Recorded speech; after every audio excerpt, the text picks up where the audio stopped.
tragédia do litoral norte completa 2 anos. Mas como anda a recuperação das matas diante os deslizamentos em São Sebastião?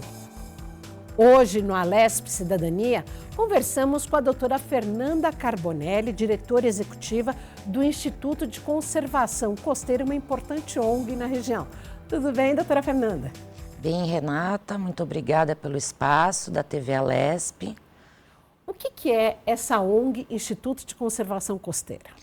O Instituto de Conservação Costeira é uma entidade socioambiental criada há 13 anos, a princípio com o objetivo de cogerir uma grande mata, uma área de preservação ambiental entre as Praias da Baleia e Barra do Saí, chamada hoje APA Baleia Saí, muito próxima à Vila Saí, que foi ali o epicentro da onde aconteceu a tragédia de São Sebastião. E o ICC já atuava naquela região há 13 anos, na contenção de crescimento desordenado, na educação ambiental dessa população, com a doação de estudos, oficinas participativas com a comunidade e, infelizmente, na tragédia, em fevereiro de 2023, a nossa atuação foi um pouco modificada, adaptada.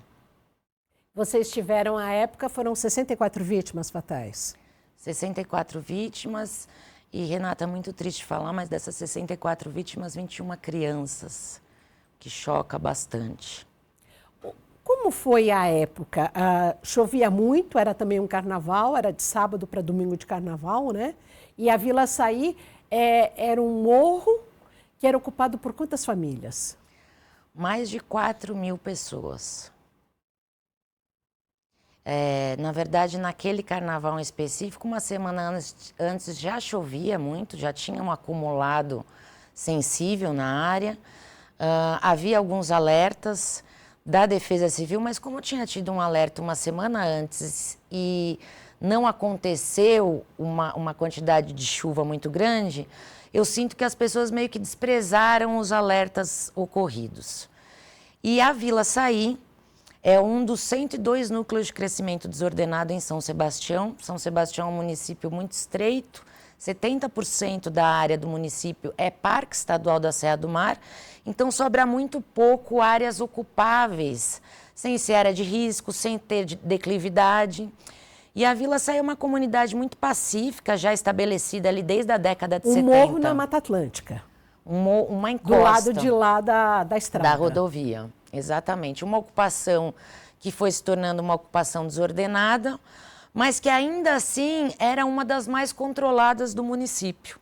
Porque a Vila Saí cresceu muito em adensamento interno, mas não em perímetro externo, ou seja, não avançou ainda sobre o Parque Estadual. E nós fazíamos ali um trabalho, de fato, de conscientização dessa população, de que aquele núcleo não poderia mais crescer. Havia ações do Ministério Público já colocando essa questão da necessidade da regularização fundiária, da remoção de famílias em área de risco. Tudo isso já era muito latente e conhecido ali na Vila Saí. E eu digo que naquele carnaval, parece que todas as nossas... tudo aquilo que a gente estudava, todos os estudos dos órgãos oficiais se tornou uma realidade. E me lembro, me marcou demais na minha história, quando eu cheguei na Vila Saí, assim, o cenário era que o morro tinha derretido, Renata. Você chegou de helicóptero? Cheguei de helicóptero, o mar estava completamente marrom, aquelas cicatrizes, assim, aquela lama. Você via assim a gravidade, que não era só uma tragédia humanitária, era uma grande tragédia ambiental. À época você também dirigia o Instituto Verde Escola, que serviu ali de base, de QG para tudo. O Instituto Verde Escola se agigantou, uma ONG que trabalha aí com contraturno de crianças e jovens na comunidade, faz um trabalho fantástico. E acabou ali servindo de um centro de referência. Virou abrigo, virou necrotério, virou hospital, virou um centro para mais de 100 homens dos bombeiros, da Defesa Civil, do Exército, virou um centro de operações táticas.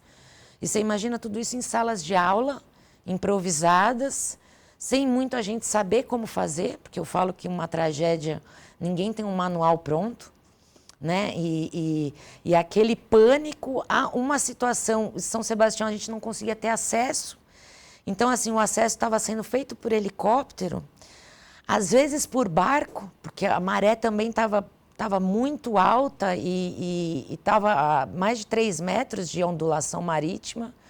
Então, a gente tinha uma dupla condição ali que limitava muito o socorro.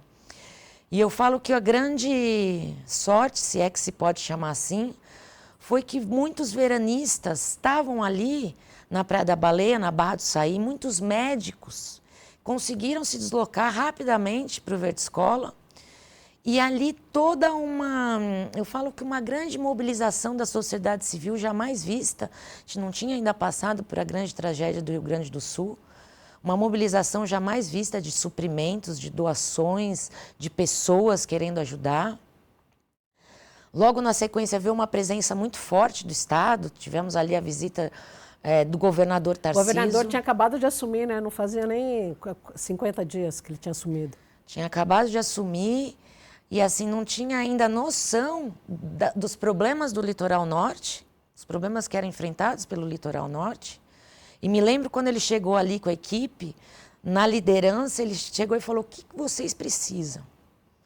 Por onde nós vamos começar? Imediatamente, uma articulação a respeito das moradias, né? O governo teve uma resposta muito célere, construiu moradias aí em 6 meses, e as pessoas estão felizes.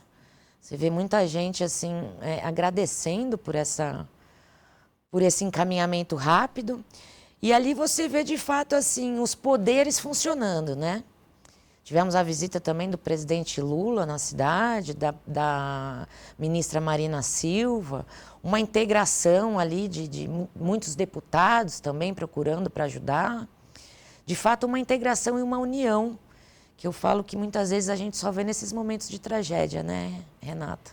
E aí, de lá para cá, o que a gente tem para falar? Nós, inclusive, já tivemos aqui na TV Alesp, eu pude entrevistar também representantes da Fundação Florestal, falando da questão do reflorestamento de toda a área que foi devastada na tragédia de São Sebastião há 2 anos. E como que entra o Instituto de Conservação Costeira nessa fase? Passada aquelas emergências, as primeiras emergências humanitárias, nós ingressamos num processo de chamamento público junto à Fundação Florestal, fomos credenciados. A partir dali, a empresa Atlântica Consultoria Ambiental fez um diagnóstico das 853 cicatrizes, como seria necessário, quais espécies a gente deveria plantar. O que são cicatrizes? A gente chama de cicatrizes, né? Todas as áreas de deslizamento de São Sebastião, para nós, são cicatrizes. Os clarões que a gente vê de baixo. Exatamente, o solo exposto. Foram 853 mapeamentos dessas áreas diversas, por mais de 32 quilômetros de extensão. E a partir daí nós fomos achar tecnologias inovadoras. Então, contratamos a empresa Ambipar, que já tinha uma tecnologia patenteada de dispersão de sementes via aérea por drone, e ela adaptou essa tecnologia para o projeto. Então, além da tecnologia por o drone, foi colocada uma roldana dupla para soltar essas sementes nas 2 vertentes do morro e assim acelerar e dar mais escala nessa restauração e nesse plantio. Foram realizadas também, a gente chama de maleta de 007, porque os lugares eram inóspitos, às vezes tinha que andar ali 2 quilômetros na mata para que o drone pudesse ter acesso a essas áreas, porque são áreas inacessíveis, além de serem áreas com grande declividade, então assim, com um problema de plantio convencional que não ia suprir aquela necessidade. Não bastava montar um container na beira da rodovia para ficar dirigindo e pilotando o drone. Não. E o que foi mais interessante, assim, a gente teve que entrar em todas as comunidades. Então, para isso também houve todo um trabalho comunitário dentro dessas comunidades para que eles entendessem esse trabalho de restauração. E aí eu digo que foi incrível ver a população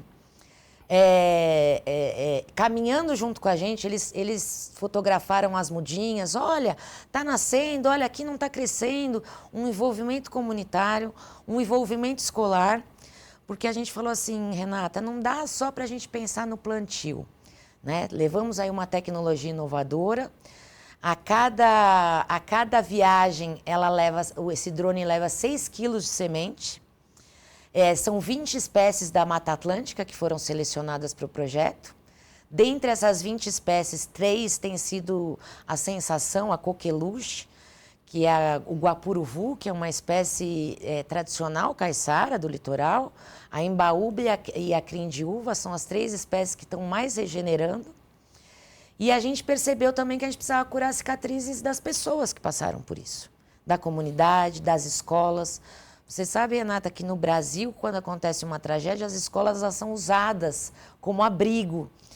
E aí a gente falou, bom, como é que a gente vai fazer essas crianças voltarem a se conectar com essa natureza? Porque aquela cena é deprimente, você vê aqueles morros, né, sem vegetação, é uma cena...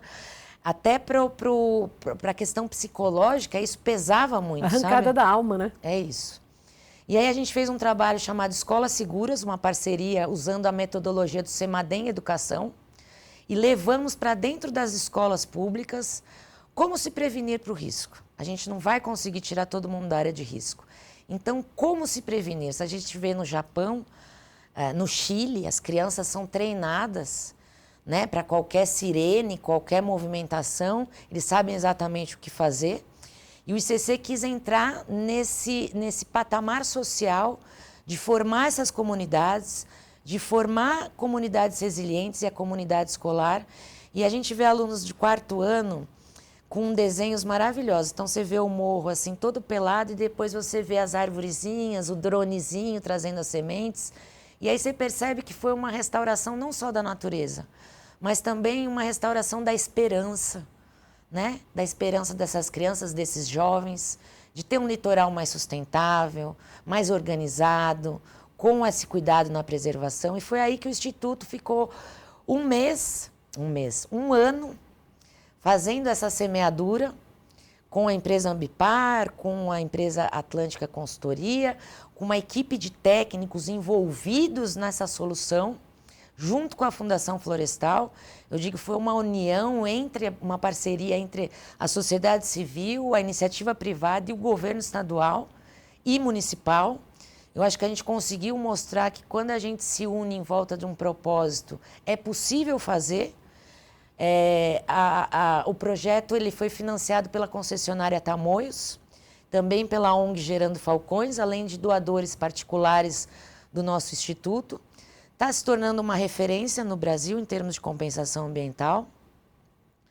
E o que a gente mais quer, Renata, é deixar o recado que nós precisamos não só cuidar da preservação, mas formar comunidades resilientes. Inserir as pessoas no centro da discussão ambiental. Muitas vezes elas são deixadas de lado. Essas comunidades muitas vezes são estigmatizadas. Ah, você construiu em área de risco, numa área que não pode. Mas será que ela sabia que não podia? Muitas vezes ela pegou o FGTS dela inteiro, usou ali para comprar aquele terreninho para construir sua casa. Então, de que forma a gente pode ajudar nessas políticas públicas? Até lancei, semana passada, na primeira reunião do Conselho Estadual de Mudanças Climáticas do Estado de São Paulo, lancei um desafio, falei, vamos fazer educação climática, começar com as escolas públicas localizadas em áreas de risco, e depois vamos escalonar isso, vamos chamar a sociedade civil, as ONGs que têm essa expertise para nos ajudar. Enfim, eu acho que isso precisa se tornar uma pauta de união e não uma pauta ideológica de política, mas uma pauta aí que envolva a comunidade científica, as pessoas que moram ali. Então o ICC, a gente chama de CC, é uma ONG pequena, Renata. A gente começou despretensiosamente, formando pessoas, passamos por uma tragédia que dói a alma falar, como operadora do direito, como advogada, quando a gente vê muitas vezes que invariavelmente no Brasil as tragédias são previsíveis, E essa também era anunciada? Era previsível. Porque você é advogada e você atua para várias associações de moradores de São Sebastião. Atuo. Na verdade, São Sebastião tem uma sociedade civil bem atuante e a gente já indicava há mais de 10 anos atrás a necessidade de remoção de parte dessas residências em área de risco, a necessidade da gente fazer o congelamento dessas áreas. Vila Saí era mais crítica ou tem outras tantas como? A gente percebeu, a Vila Saí era uma das mais críticas, mas Juqueí, que é uma área ao lado, foi uma das áreas mais afetadas na tragédia. Não ocorreu ali nenhuma morte, mas é uma área extremamente sensível. A gente vem conversando com a Prefeitura Municipal a respeito dessa área, porque é uma área que nos preocupa demais. A área do Morro. A área do Morro, Que tem sempre as áreas de sertão. Que tem quantos moradores lá em Juqueí? Olha, sem dúvida alguma, não sei te falar aqui, mas nós temos 3 grandes núcleos ali, Morro do Esquimó, a Vila Queiroz Galvão, porque foram criadas na época da construção da Rio Santos. Onde os trabalhadores... Os trabalhadores precisavam morar e o metro quadrado na parte do mar, muito caro. Então, acabaram se alojando nesses sertões. E você vê em Juqueí uma coisa gritante, Renata, pela rodovia, aquele emaranhado de fios, né? E você vê uma comunidade assim que ela quer também trabalhar com o poder público. Ela também não quer mais ocupar área de risco. E como é que a gente junta todas essas partes? Comunidade, o poder público, como é que a gente evita que isso aconteça de novo? Se continuam áreas tão críticas. Né? Agora o município está fazendo um grande investimento no plano de prevenção de riscos, acidentes e desastres, com um mapeamento de todas as áreas de riscos feitos pelo IPT. Acredito que mais um mês vai estar pronto esse mapeamento do município. E aí a gente vai ter uma noção crítica, porque a gente tem vários tipos de risco. Às vezes a gente tem um risco muito alto, um risco médio e um risco baixo. Então, para cada tipo de risco, há um tipo de intervenção. Qual é o risco muito alto? O risco muito alto é quando não tem estabilidade geológica nenhuma, né? A gente está falando de áreas com grande declividade e sem um sistema de drenagem, desse caminhamento dessas águas. Então, essa água vem do morro, vem muitas vezes até da própria nascente com uma força. Carreia e não tem aí um caminhamento seguro. Na Vila Saí foi feito um investimento de 123 milhões em obras. Aliás, uma obra muito bem feita de contenção. E somente agora, depois desse investimento, que a gente vai saber ainda se tem pessoas que moram lá, que estão ainda em área de risco ou não. É esse novo levantamento, levando em consideração as obras que foram realizadas, para ver que tipo de risco ainda as pessoas correm ali. Que o IPT deve publicar nos próximos dias. Exatamente. E tem aí os de baixo risco, mas toda essa população ao longo de 32 quilômetros. Na verdade, mais que 32 quilômetros foi a abrangência do projeto. Toda a costa sul de São Sebastião, ela tem áreas de risco. A última estimativa, os últimos estudos apontam que mais de 40 mil pessoas moram em área de risco em São Sebastião, nesses sertões. E não é só nos sertões, sabe, Renata? A parte da praia também corre risco de alagamento, porque a gente está num município que ele é, assim, uma bomba relógio. Então, a área que eu tenho de planície, eu sou sujeita a alagamento. A área de encosta, eu sou sujeita a deslizamento. A área costeira, eu sou sujeita a erosão costeira e marítima. Então, eu tenho diversos componentes nesse território que eu preciso levar em consideração para pensar que tipo de crescimento o município pode ter daqui para frente. Ter esse olhar, né? Esse olhar mais sustentável, esse olhar de proteção das pessoas. E enquanto eu não puder tirar essas pessoas de área de risco, entrar com programas fortes dentro das escolas, em parceria aí com o município, com o governo do estado. Como que foi esse curso com o CEMADEM nas escolas? Foi algo... Você sabe que a gente tem um aluno que passou pela tragédia e ele emocionou muito a gente num depoimento que ele fala assim: tia, se eu soubesse tudo isso antes, eu tinha ajudado a salvar a minha prima. Então você percebe que quando você chega nessas escolas para mostrar para eles que o risco existe, mas que tem várias formas da gente evitar, da gente se prevenir. Então eles aprenderam, eles construíram pluviômetros dentro da escola com garrafa PET. E aí a onda pegou, eles levaram isso para casa e aí eles começaram a fazer marcações, olha, e trouxeram isso como dados científicos. 2 escolas públicas venceram um concurso nacional do CEMADEM, com essa rede de prevenção de risco, acidentes e desastres, e ganharam uma estação meteorológica. Então agora as crianças elas sabem o que é 250 milímetros de chuva. É muito, é pouco, mas a minha região já é de alto risco, então isso na minha região é muita coisa. Barulho na mata, sabe identificar, rachadura na casa, a porta que... A moldura da porta que inchou. Poxa, por que está acontecendo? Trinco no piso. Então, eles conseguiram, Renata, Crianças a partir de que idade? A partir de 9 anos, do 4º ano do ensino fundamental, coisa que nunca foi feita, você falar para a criança o que é uma área de risco. E aí eles fizeram um simulador de erosão. Então, eles pegavam potinhos de sorvete, um tinha terra só terra, outro tinha um pouco de solo e um pouco de folha e outro com a vegetação. E eles começaram a entender que uma terra com vegetação, o escoamento da água, ela fixa, ela absorve, ela é uma esponja para essa água. Então eles também se tornaram guardiões. E a gente lançou uma grande campanha chamada Guardiões do Litoral, que é justamente para trazer essa educação climática e para reverberar por esses jovens, para que eles são o nosso futuro. Eles vão construir em área de risco quando se casarem? Não vão. Eles mesmos falam, quando eu for construir, eu não vou construir aqui. Eu vou procurar na prefeitura antes se isso é uma área de risco ou não. Então, eu acho que a gente conseguiu trazer uma conscientização desde dessa idade, ter uma compreensão da necessidade da gente preservar. Que não é só aquela coisa antigamente, né, Renata? Os xiitas querem preservar a floresta em pé. Não, a floresta em pé é uma garantia de qualidade de vida para essa comunidade. Né? O morro com vegetação é uma garantia de uma situação geológica mais estável, porque a vegetação ajuda também nessa questão geológica. Para toda a sociedade, né? Para toda a sociedade. E poder voltar, não sei se você esteve... atualmente no litoral, mas poder voltar e ver os nossos morros ficando verdes de novo, traz uma esperança tão grande. Sim, porque você falou que são cicatrizes, né? Essas cicatrizes vão fechando, né? Vão fechando.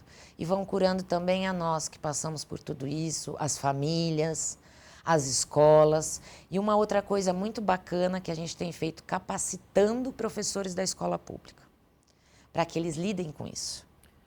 Doutora Fernanda, eu peço 1 minuto da sua licença e também para você que nos acompanha em casa. Hoje a Lesp Cidadania fala sobre a questão da restauração, do reflorestamento do litoral norte após 2 anos da tragédia em São Sebastião. Estamos recebendo e batendo um papo com a doutora Fernanda Carbonelli, diretora executiva do Instituto de Conservação Costeira. Daqui a pouco a gente volta.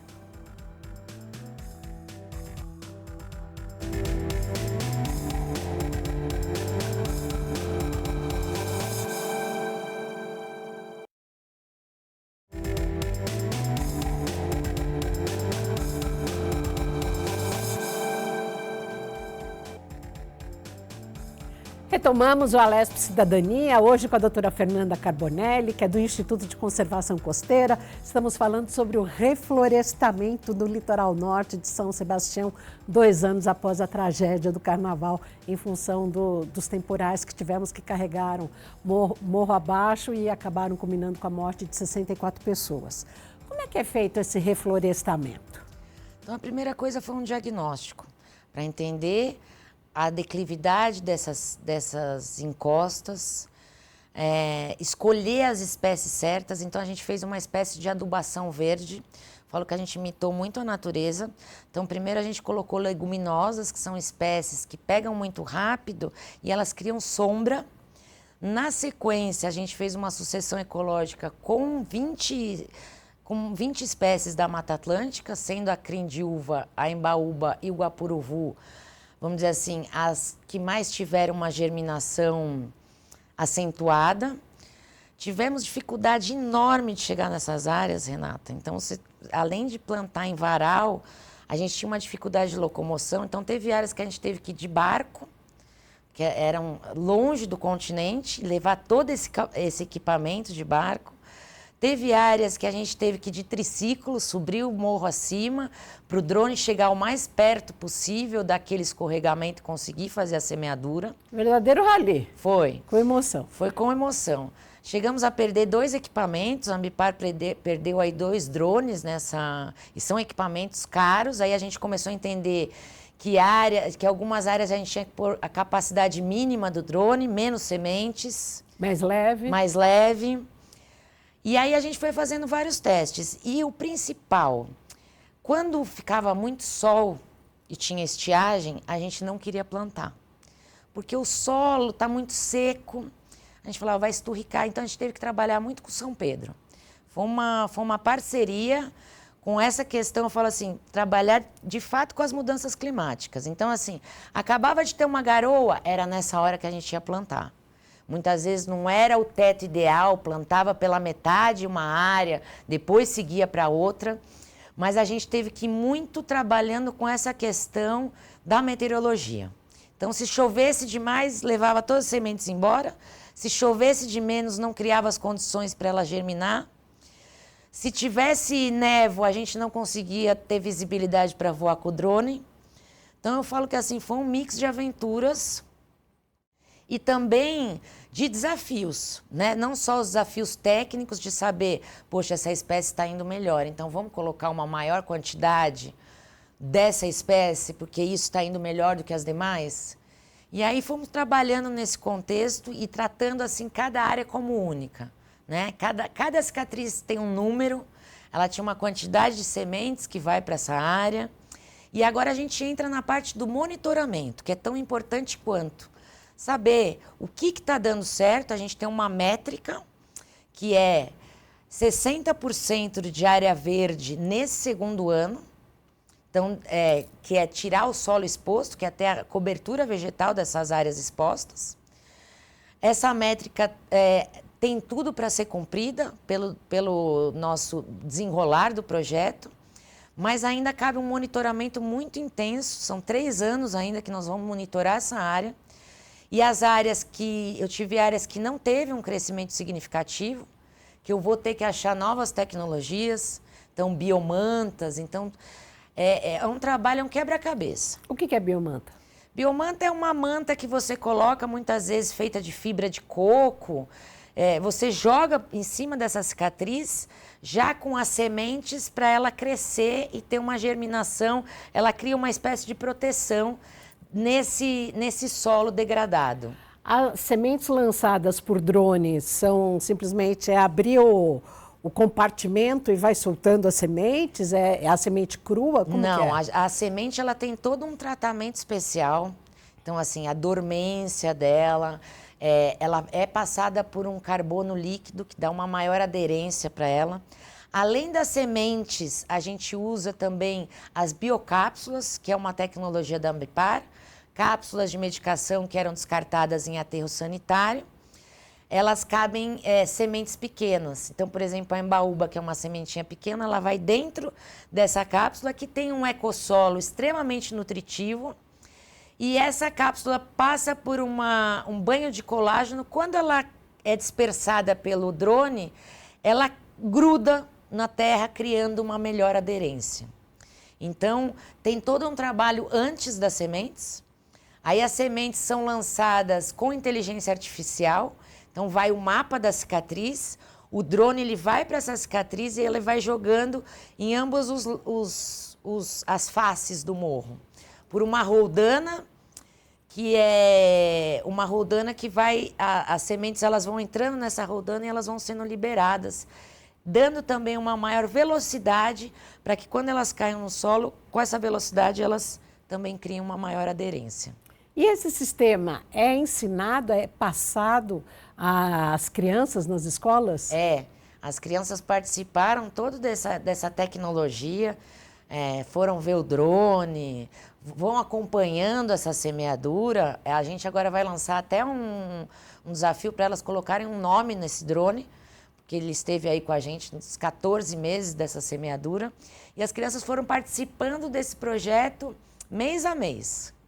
Cada evolução, cada desafio, elas participaram junto. Passados esses 2 anos, vocês começam então a colher frutos desse reflorestamento. O que precisa ser feito mais na região? Eu acho que a gente precisa congelar o município de São Sebastião. Não dá mais para crescer da forma que está crescendo.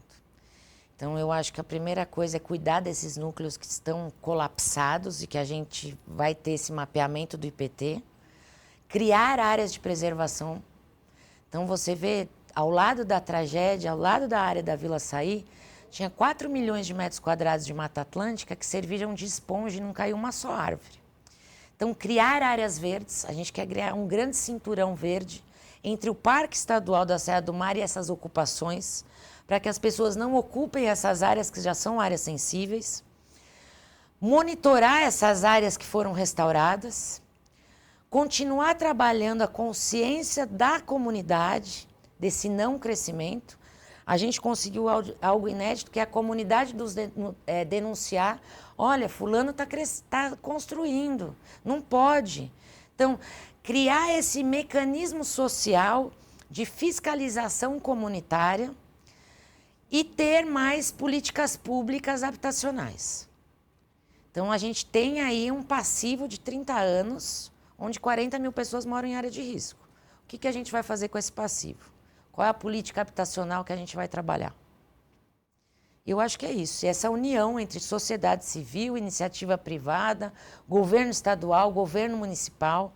O problema é de todos nós, né? Não adianta a gente enfiar a sujeira embaixo do tapete, olhar para o lado bonito da praia e se esquecer de olhar para os morros, que tem uma comunidade que precisa de uma área digna para viver, né? E que também essas áreas precisam ser restauradas. E o restante do litoral paulista? As 4 cidades do litoral norte são cidades que enfrentam... Ubatuba, Caraguá, Bertioga e São Sebastião. Ubatuba, Caraguá, Ilhabela e São Sebastião. Ilhabela. Ilhabela a gente tem uma situação muito atípica, porque a gente também tem muita encosta, quase nenhuma política habitacional para essas comunidades, e a gente tem comunidades tradicionais que vivem ainda, pescadores tradicionais que moram do outro lado da ilha, que vivem ainda da pesca, que têm esses territórios, que são territórios tradicionais caiçaras, mas que muitas vezes foram tomados ali por hotéis, por casas. Então, de que maneira equilibrar essa ocupação no litoral? O que a gente percebe é que precisa ser feito um trabalho com as 4 cidades, de congelamento. A gente fala muitas vezes de expansão de rodovia. A rodovia Rio Santos ela precisa ser duplicada. Tá, mas a gente não tem esgoto. A gente não tem locais vazios urbanos para essa população estar morando. Então, eu acho que primeiro a gente tem que arrumar a casa. Fazer um turismo diferenciado, não mais um turismo predatório. O que é um turismo diferenciado? Um ecoturismo, né? Trazer essa questão de visitação dos parques, do birdwatching, né? De trazer essa questão dessa pegada verde, do mergulho. A gente tem áreas, a gente tem Alcatraz em São Sebastião, que é uma reserva ecológica maravilhosa, que dá para a gente desenvolver usando os jovens da comunidade como monitores ambientais para essas áreas. Desenvolver um turismo de qualidade no sentido de que eu não preciso fazer uma divulgação em massa, em rede nacional, de uma cidade para ela receber 150 mil habitantes se eu não tenho condição de cuidar dos 20 mil que eu tenho. Como a gente vê, muitas vezes, a Ilhabela fazendo essa questão do turismo de massa, mais de 40 navios tendo paradas ali. A gente tem condição disso? Não tem nenhum banheiro para ser usado por essas pessoas. Então, assim, eu acho que é ter um turismo de qualidade, usando o que a gente tem de melhor no Brasil, que é a nossa biodiversidade, é a nossa cultura. cultura tradicional, envolver os caiçaras, envolver os quilombolas, envolver a comunidade que mora distante nesse turismo. Imagina você ir visitar uma ilha onde essa comunidade tira o próprio lixo, tem a sua própria escola. A gente tem o Montão do Trigo, que é uma comunidade isolada, que você vê a forma de subsistência deles. E um lugar que parece o Caribe brasileiro, que pode ser explorado com, eu falo assim, com estudo de capacidade de carga. Porque você também não pode ter 50 embarcações nas ilhas, gerando lixo, gerando resíduo. De que forma que eu consigo trazer essa comunidade, que precisa de um turismo também de qualidade, porque precisa sobreviver, a fonte de turismo é um dos grandes ganha-pão no litoral norte. Mas será que a gente está indo por um caminho saudável, Renata? Será que a gente está indo por um caminho onde o litoral norte vai conseguir se sustentar em mais crescimento? Eu acho que não. Eu acho que essa tragédia nos mostra que a gente precisa primeiro criar um caminho de crescimento sustentável. E esse caminho, ele passa por fiscalização, ele passa por conscientização da comunidade e ele passa principalmente oferecendo um turismo que você leve essas pessoas para a natureza, né? A gente tem visto, inclusive, artigos científicos de quanto a natureza faz bem para a saúde mental, né? Então, aliar isso, fazer um turismo qualificado. Com experiências. Com experiências e vivências, né? Vou visitar a ilha tal, quero ter uma vivência com a comunidade recebe por aquilo, que é o que a gente chama de turismo de base comunitária, que eu acho que ainda caminha de forma muito lenta no nosso país. E eu acho que o litoral, ele precisa ser olhado, ele precisa ser cuidado, porque é a nossa joia, né? Você vê, todos os paulistas vão para onde no carnaval agora? E acabam olhando a praia e depois pegam uma virose. O que está acontecendo? Não temos saneamento. É isso que está acontecendo. Então, a gente precisa melhorar esses índices. Eu acredito muito nessa parceria. Eu não acredito que só o Estado ou só o município possam fazer algo. É a comunhão. Essa integração de força. Acredito nesse modelo. E em relação ainda ao reflorestamento, esse sistema é adotado apenas em São Sebastião, mas você tem informações se no decorrer do litoral, que vai de Ubatuba até Ilha Comprida, se também é feito? Ele é um projeto inovador, é a primeira vez que ele está sendo feito em encostas e numa área litorânea. Eu acho que ele vai servir como paradigma daqui para frente. Se os resultados se mostrarem, como vem se mostrando, uma evolução muito grande na restauração, eu acho que ele pode ser aplicado em outras áreas. Mas ele ainda é um projeto inovador que carece desse monitoramento para que, de fato, a gente possa testar. Olha, é uma tecnologia que deu resultado não é para todas as áreas, a gente já sabe que essa tecnologia não dá para usar em todas as áreas, mas é uma tecnologia que, aliada a outros princípios, a gente consegue fazer uma restauração com escala e com valor e um custo baixo. Em quanto tempo as sementes germinaram? As primeiras sementes em 4 meses, as áreas testes, a gente começou isso, os primeiros testes logo depois da tragédia. Em abril, a gente já estava ali fazendo os primeiros testes e de abril para outubro de 2023, a gente já teve uma sensível diferença. Há áreas que crescem mais por conta da declividade não ser tão alta e áreas que crescem menos por conta da declividade. A ganância da indústria imobiliária atrapalha bastante, né? Muito, né? Eu falo que assim, a especulação imobiliária, ela precisa ter um equilíbrio, porque não é bom também para um empreendimento, pé na areia, não ter esgoto, ou ter invasão, ou ter uma população que venha para esse lado da praia porque não tem condição de subsistência. Então, o que a gente criou na Praia da Baleia e na Barra do Saí, eu acho que é um exemplo que vai servir para todas as praias. A gente tem ali uma educação para essa moçada, para essa criançada. A gente trabalha esse engajamento comunitário dentro da comunidade, ajudando eles também. Então, eu acho que esse modelo vai nos ajudar a ter um litoral mais controlado. que é o que a gente precisa. Quais são os próximos passos do Instituto de Conservação Costeira? A gente está apostando muito na educação climática. Então, esse ano a gente está fazendo 8 escolas públicas com essa educação climática. A gente quer muito reverberar isso para todas as escolas do Litoral Norte. A ideia é a gente conseguir recursos para replicar esse projeto, expandir a restauração das áreas degradadas, porque quando você restaura, você está trazendo aquele ambiente, aquele estado natural do ambiente, evitando invasões, e trabalhar com sinergia com o poder público municipal e estadual, trazendo o quê?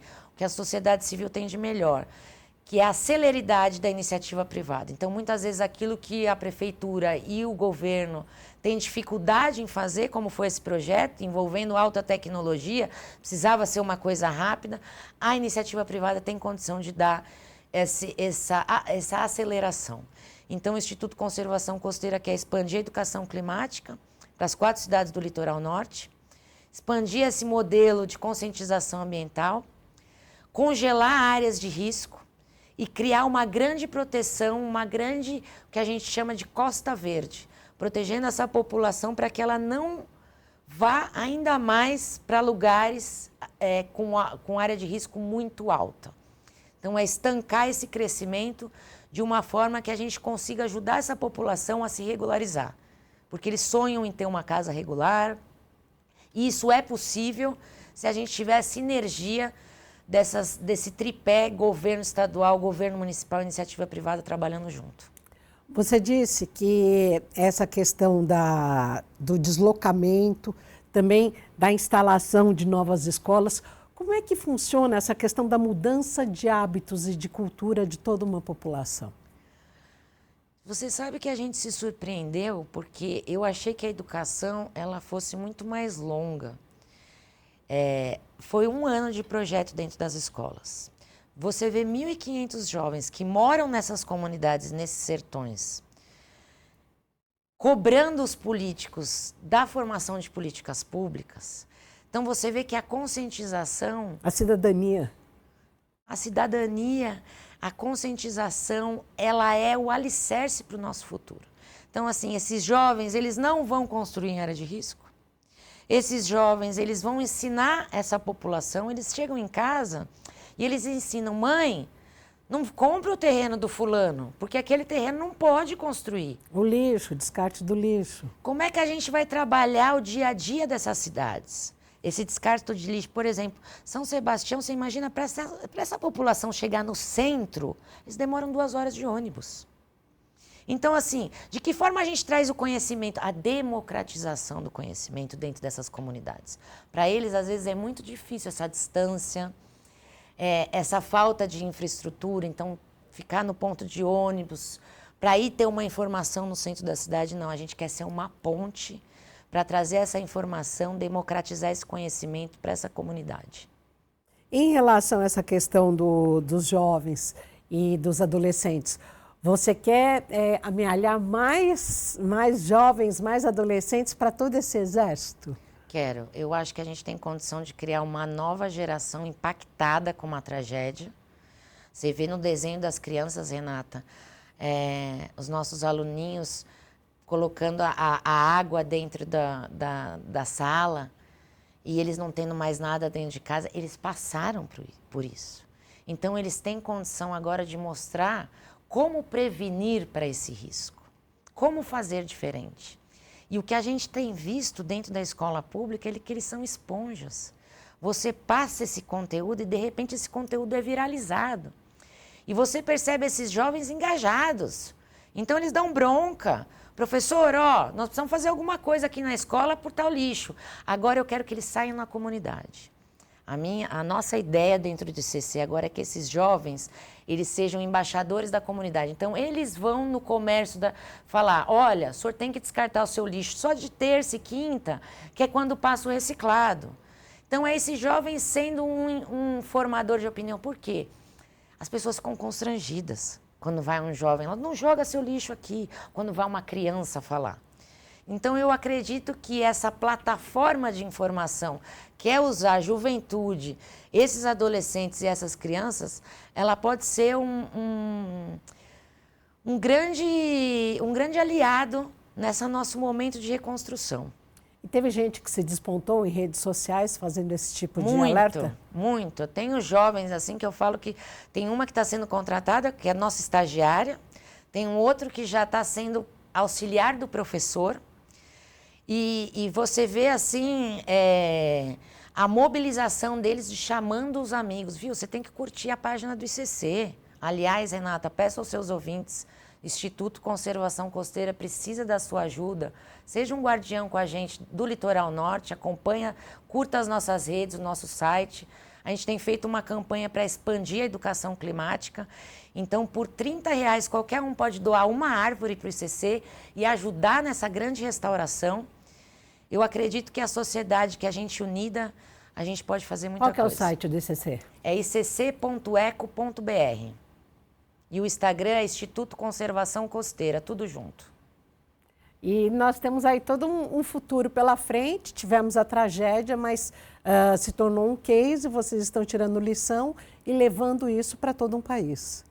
É isso, o que a gente quer é que as tragédias... Tem 3 coisas que a gente percebeu estudando as tragédias, né? E eu digo aqui do ponto de vista jurídico até. Todas elas eram previsíveis, foram precedidas de ofícios, de tentativas até, de projetos, como o caso da Vila Saim. Essa população, ela precisa estar educada para esse risco. Não adianta querer fazer projetos que não envolvam a população, isso não vai dar certo. E terceiro, os municípios precisam querer parar de só crescer em construção e crescer em sustentabilidade. Então, foram 123 milhões gastos numa tragédia que poderiam ser gastos na educação.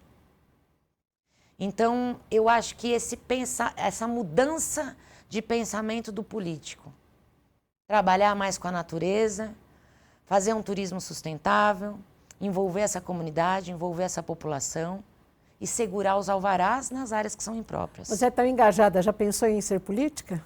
Não. E eu acho que jamais conseguiria, Renata. Acho que o meu papel é do lado de cá do balcão. É do lado de cá do balcão. Até porque eu falo que assim, a gente cria às vezes até um certo ranço, né? Eu sou considerada muito briguenta, brigo muito às vezes com o político. Mas sempre é uma briga para o coletivo, para o melhor. E eu acho que a gente tem conseguido essa união. Eu estou muito feliz de estar podendo ver um projeto que está restaurando não só a mata, mas que está restaurando a dignidade dessas pessoas e a consciência desses moradores. Repete o site, por favor. icc.eco.br, Instagram e Facebook, Instituto Conservação Costeira. Nos ajude nessa luta. Doutora Fernanda, muito obrigada pela sua participação. Eu que agradeço, Renata. Muito obrigada. Hoje no Alesp Cidadania falamos sobre o reflorestamento de São Sebastião, a Mata Atlântica, que começa a reviver após aí a tragédia que tivemos 2 anos atrás no Litoral Norte. Muito obrigada pela sua audiência.